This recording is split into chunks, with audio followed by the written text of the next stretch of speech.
madaxweynaha dalka Mareykanka Donald Trump ayaa bartiisa Twitterka ku baahiyay in Patrick Shanahan uu shaqadii ka tagay waxaana madaxweynuhu uu sheegay inaan la ilaawi karin wixii uu qabtay isla markaana uu qabtay shaqo badan oo aan macquul ahayn. Patrick Shanahan inkastoo uu diiday inuu shaqada halkeedii ka sii wado ayuu yiri madaxweynaha Mareykanka Donald Trump.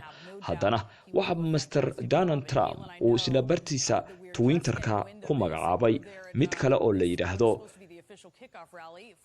Mark Esper oo ka tirsanaa ciidanka Mareykanka waxaana uu sheegay in madaxweynaha Mareykanku isaga laftiisa aanu ka shaki qabin oo uu ku kalsoon yahay inuu shaqo badan qaban karayo.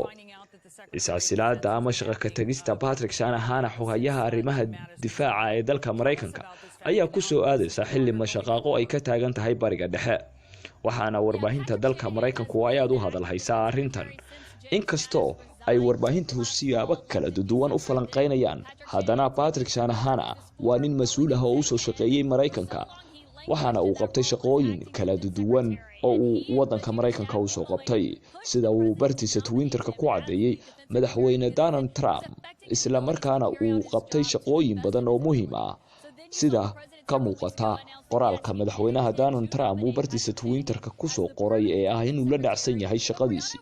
hase ahaatee Donald Trump ayaa sheegay in talaadadii uu soo gudbiyay istiqaaladiisa ama shaqo ka tagistiisa. Mark Esper kan hadda la magacaabay wali lama horgeyn golaha Mareykanka waxaana sharci ah in la horgeeyo inkastoo Donald Trump uu isagu magacaabay. Praising him lately. So the question now that Patrick Shanahan